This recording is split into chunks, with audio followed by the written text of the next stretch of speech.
بسم الله الحمد لله رب العالمين والصلاة والسلام على رسول الكريم وعلى آله وصحبه ومن تبع سنته إلى يوم الدين. Assalamu alaikum wa rahmatullahi wa barakatuh. Welcome again to another episode of your weekly Islamic chat show, Live by Islam. And today we have a very interesting topic, and believe it or not, we're going to be talking about British Muslim history. Now some people might say, what's the history of Muslims in the UK? 30, 40, 50 years? We're going to be showing that some of the history of Muslims and Islamic influence in the UK goes back to as long or as far back as even hundreds of years. And to do that with me is a brother who came on an earlier show where he spoke about his story of becoming a Muslim. And he has opened something called Muslim History Tours, which focus on, believe it or not, Muslim historic tours around central London. And very interesting, and he'll be discussing about Muslim History Tours organisation and what it offers to people, as well as some examples of this British Muslim history. And that is Brother Abdul Maalik Tailor. Assalamu alaikum. Wa alaikum salam. Jazakallah for coming on again. Obviously we had you on an earlier show some time back discussing your story. Now today, what we didn't mention then is you have started an organisation, or you could say a business, or however you like to term it, which is called Muslim History Tours, which focuses on historic tours of London and Britain, parts of UK I was going to add. And somebody may say, what can that be? What's he going to do? Take us around to some mosques that were built 20 years ago? Take us to some local tandoori chicken, Abdul's takeaway? That's what will come to many people's minds. But we're going to show, obviously, what you have is so much more. I saw your envelope of goodies, and you have countless papers and examples, and we can't do that in 25 minutes. But we're going to touch upon some of them. So first of all, tell us a bit about, maybe 5 minutes or so, on how did you start this concept of the Muslim History Tours, and what did you actually offer? Okay, well, how did it all begin? It all began during my university days. I was actually researching the early Muslim communities, early Muslim communities who used to exist in Woking, as well as Liverpool. And this timeline only goes back past 100 years. And this That's is interesting. Sorry to cut you off there, but my grandparents used to live in Woking before they moved to Epsom Downs area. They were in Woking, so it's interesting. That's interesting. So, I mean, just stay on that slightly longer, if you don't mind. Woking Mosque was established in 1889, and this was the first purpose-built mosque in Western Europe. And there was a mosque that opened up just before then by a person called Abdul. He was actually, he opened it up in Liverpool. And the people who established this, they actually had a community around them who were of white English Muslims. And even Abdul in Liverpool, he had his mother, his sister actually become Muslim as well. And there was a community of about 500 or so. So this is over 100 years ago. English Muslims, yes. And a lot of them were like educated, and some of them absolutely. We had status in society. Absolutely, yes, yes. And these were people who were educated, the echelons of society. We had, like, lords and ladies who actually became Muslims. These were British English Muslims that people never heard of. And having said that, Liverpool community had 500 strong community. Woking had another community as well, which was close. It's about 30 miles away from London, and that's where the London Muslims used to go initially. And I believe that, if I recall, that there is a belief that Abdul, after leaving Liverpool, actually went and settled in Woking. If I'm not, he did. Abdul, his name was before William Henry Quilliam.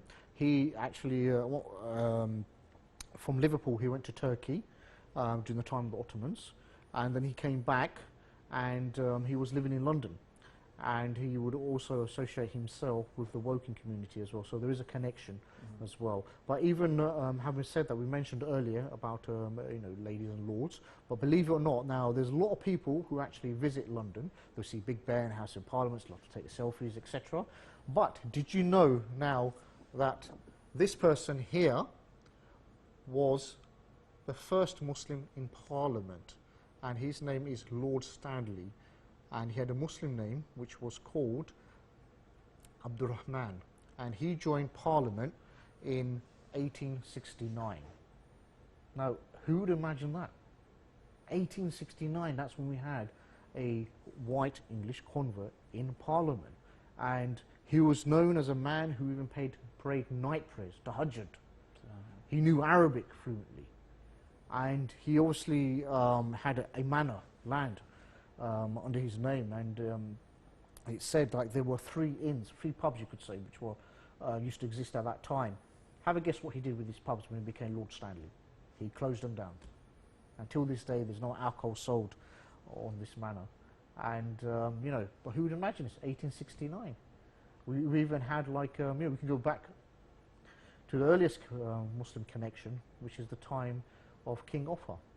And King Offa was somebody who had a coin. On one side he had his name, and on the other side he had the Shahada. Yeah, because you can clearly see here the La ilaha illallah Muhammad Rasulullah. And this was an official British coin, and we're talking English maybe coin, yep, absolutely. 600 years ago? No, we're talking about in 700s we are here. So we're talking... it's only about, Prophet Muhammad died in 600s. So we're talking about 100 years after the Prophet sallallahu alaihi wasallam. Absolutely. So we're talking about even the time, maybe still within the time of the Tabi'een, basically, the followers of the Sahaba. We have here a coin being used in the UK, in the Kingdom of Mercia, I believe it was. That's right, absolutely. And this was the English king. And people are wondering, how can an English king have like even a Muslim coin or Muslim significance engraved upon it? And that's because he was trading with the Muslim Moors of Spain. And people need to realize that even like with Muslim Spain, there were battles with the Vikings. Now, when I was at school in Britain, we were always taught that Vikings went westwards to England, conquered England, Ireland, went to Greenland and America. So only afterwards, when I became Muslim, I learned about, hold on a minute, the Vikings even went eastwards, Baghdad, Spain, Morocco. There's stories of some of them becoming Muslim, and I remember recently they found an ancient ring of one of the Viking queens, or whatever it may be, that had La ilaha illallah Muhammad Rasulullah.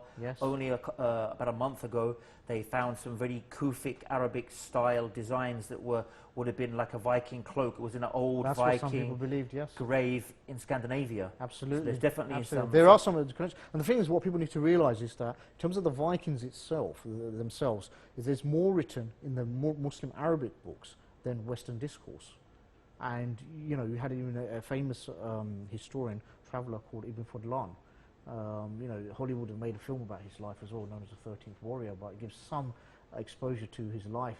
But, he wrote about what his experiences about the Vikings and how they interacted with the Muslims. But because they were having so many battles with the Muslims in Spain, the actual Muslim Moors decided to send an envoy to the Vikings. And it's said that it's possible that even during this time, that Muslim envoy went to England as well. And this would have been around about 800s or 900s as well.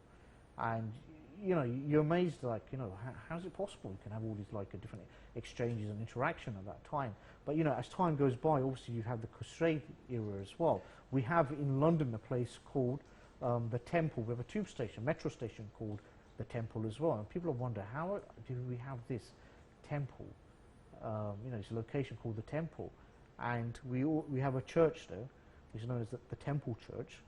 And it's an exact replica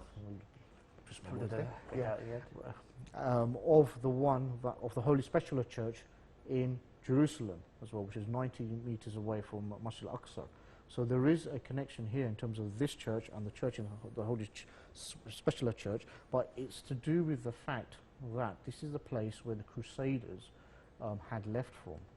And even if you look at some of the practices of the Crusaders, people have this notion that there's never been a concept of the face veil in British custom.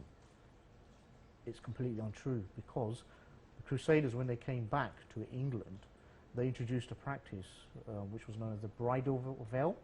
So when an Englishwoman was getting married, she would actually wear a bridal veil. And this practice was basically borrowed from the Muslims as well. But even I was going to say, you've got exchanges happening during the Crusades time, and even then, castle designs in England We have a famous castle called Beeston Castle. This is a replica of the Saladin Castle in Syria. I mean, even if I mean, forget about just the. Even I was reading that the fact, you know, the whole stained glass that we have in the churches, you know, take away the images or supposed images of Jesus and Mary or whatever it may be, or saints, but the actual design of stained glass they took from the mosques. And even you'll find, I believe, in some of the Bibles that were written a couple of hundred years ago, when there was a lot of Islamic influence still, they have Bibles that use the same borderline designs that we have in the Quran.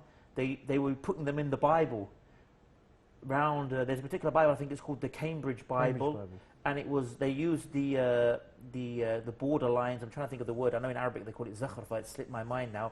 But you could say like the Islamic design or ornamental kind of design on the paper was taken also, you know. So there's been an influence, before we go for the break, of course, but there's been a very big influence for quite some time. Yeah, I mean, you find church design it was actually inspired by Muslim architecture as well. When you look at church towers, spirals, these designs were actually inspired by minarets, the minarets of Spain. You know, that's a whole big discussion itself. You know, when Muslims entered into Spain in 711, you know, they brought like European civilization. That was a place of learning. You had the Alhambra Palace there as well. And how was Britain influenced by Muslim Spain?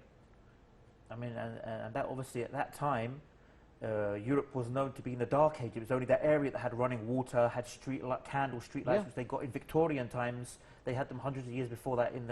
I mean, obviously we can talk about so much, but before we do that, we'll just go for a short break.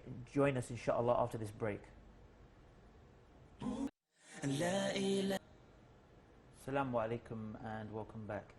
Now, before the break, we heard some very interesting facts. We've got about maybe like five or 6 minutes left. But I believe you had some interesting information. First of all, you had before we go on to talk about coffee, and I'm an avid coffee drinker. But you have here, I believe, on the table here, you can show the camera. Something that was being taught to to people hundreds of years ago, who in the UK, non-Muslims, were studying the Quran. Yes, this is in the 1600s in a very famous school called Westminster School, and this is on par with Eton, etc. In the 1600s, they were learning Arabic because they knew that Arabic was the language of science. Remember the loss of Spain, what year that was, and this only was 100 years afterwards. So this is a copy of the actual text, Arabic text they were learning. As you can see, hopefully the viewers can see that the text is actually Quranic Arabic. It's actually a part of the Quran, so it's a surah, yes. Yeah, surah, that's probably a better way of saying, I should say. Yeah, and you'd be surprised that this is what they were learning. These were non-Muslims who were learning Arabic here and Quran in 1600s, quite close to Parliament. Westminster School is literally opposite the Houses of Parliament. And we can move to your favourite topic of coffee now. Now, believe it or not, when coffee actually came from Ethiopia as a coffee bean, then went to Yemen, and then came through to modern-day Saudi, then entered into the Ottoman Empire, Turkey, and when the Turks basically reached the gates of Vienna in the 1600s, they lost that battle, the siege of Vienna, and they were captured.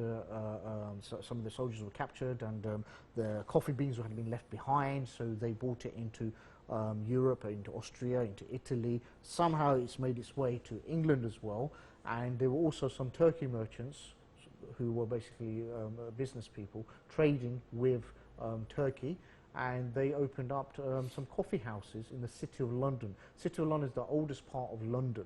It's a separate jurisdiction where even the Muslim mayor of London, Sadiq Khan, doesn't have legal authority over. And they open up these coffee stores and houses, etc.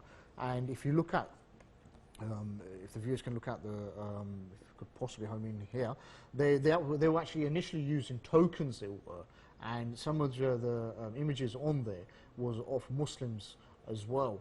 And they called coffee the Mohammedan berry, and meaning they actually saw it as an alcohol first.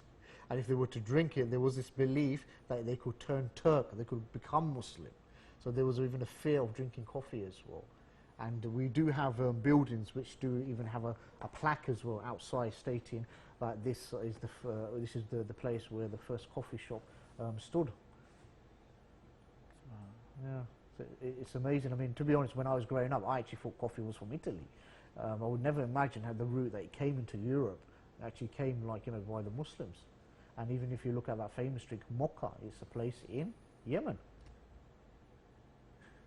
Now, we've got about 2 or 3 minutes left. So as we end the show, I want you to talk about what kind of tours do Muslim history tours offer, because there's going to be many viewers who will, inshallah, will watch this, and they'll be from the UK or from Europe or maybe visiting the UK, and it's definitely something that I think they'd find very interesting. So what kind of, in a nutshell, what kind of tours do you offer? How does it work? Okay, we have guided tours, which can be done either by walking or even by transport as well, which could be a traditional route master bus, the good old red bus they find in Britain, or even like a black taxi tour as well. But what we show you is the contributions and the challenges that the Muslims have faced with regards to Muslim heritage within Britain. So we give you all the mainstream type as well. For example, we show you Big Ben, House of Parliament, Horse Guards Parade. But where were the Muslim connections here? For example, who were the Arab visitors who came there in the 1600s? We had one character even called in the 1600s Abdul. But who would have known that his character inspired William Shakespeare to have a central figure called Othello, which was inspired by Abdul. Even if you look at Trafalgar Square, many Muslims go there. Where's the Muslim connections there? Did you know there's even a Muslim crescent in Trafalgar Square that's existed for over 200 years?